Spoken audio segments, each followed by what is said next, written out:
La fonderie de Coubertin est un atelier de fonderie d'art. Le principe de la fonderie est de prendre l'empreinte d'une sculpture et de le reproduire en bronze.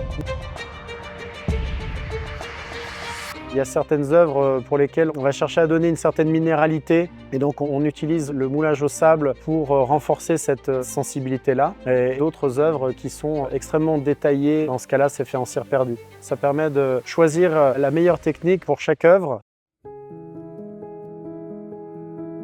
La cire perdue est un procédé qui utilise la cire comme média. Le rôle de la cire va être de prendre l'empreinte du moule en positif, ensuite de retransmettre cette empreinte à un moule réfractaire pour laisser la place au bronze plus tard.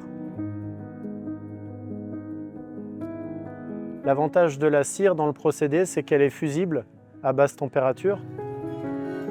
Lorsque nous avons fini le tirage de l'épreuve en cire, la cire est présentée à l'artiste et il arrive que l'artiste trouve des choses à modifier. En ce moment, nous sommes en train de travailler sur toute une série d'œuvres d'Harumi Klossowska de Rolla. Et la plupart du temps, la cire nécessite de toute façon des retouches, alors que le modèle que l'on utilise pour le sable est déjà validé. Le sable que nous utilisons est un sable naturel qui est calibré et qu'on mélange à une résine qui durcit au silicate de soude.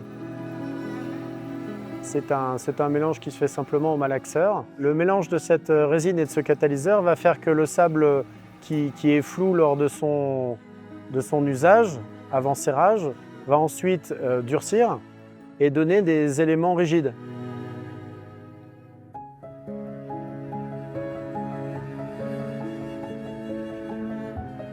Les modes battus vont devenir des éléments solides comme des blocs de pierre. Ces modes sont serrés à la main, à l'outil.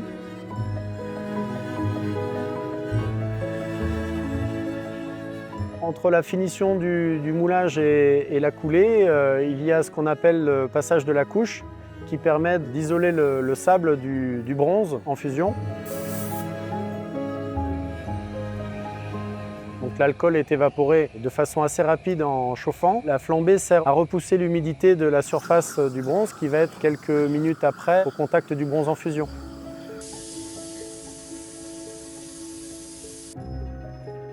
La coulée se fait grâce à des fours de fusion qui sont donc chargés et mis à température pour obtenir le bronze liquide. C'est une charge de 200 kg. On a eu à peu près 3h30 pour arriver à la fusion totale après décrassage. Et vérification de la température, on procède à la coulée. Le métal est récupéré dans des poches cafetières qui va ensuite être amené devant le moule pour pouvoir couler. On dit qu'on jette le bronze dans le moule. Le bronze, lorsqu'il est coulé dans le pot de coulée, remplit les alimentations, passe par les attaques et est injecté dans le creux laissé par le tirage d'épaisseur. Donc on sait qu'on a rempli le moule lorsque le métal sort par les évents. Il y a toujours un peu de surplus, ne serait-ce que pour compenser une erreur de calcul. Ce surplus est coulé en lingotière, donc ça nous fait des lingots, et ces lingots sont recyclés, réutilisés dans des coulées ultérieures.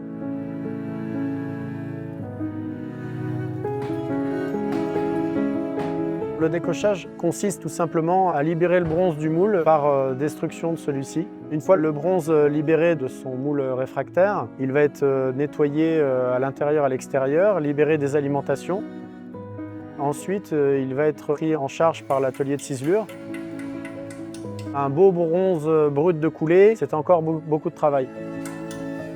La ciselure va permettre de remettre tout ça en ordre en prenant appui sur le modèle et qui permettent soit d'enlever du métal, soit d'en rajouter avec de la soudure et ensuite de leur donner une forme grâce à tous les outils qu'on dispose. Ça va de la lime à la meule en boue avec des fraises au carbure qui permettent d'enlever du métal assez rapidement et on finit souvent au mat.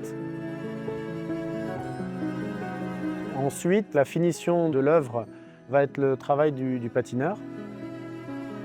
Le travail va être d'oxyder et de maîtriser la couleur de l'oxydation. On utilise la flamme, des produits oxydants, des nitrates, des chlorures, des sulfures. On a des applications au pinceau, à la brosse, à l'éponge. Le travail de la patine est vraiment l'aboutissement du tirage en bronze. Finalement, notre travail, c'est traduire en bronze les œuvres des artistes. Donc, ce qu'attend de nous le sculpteur, c'est qu'on comprenne le sens de ce qu'il veut faire.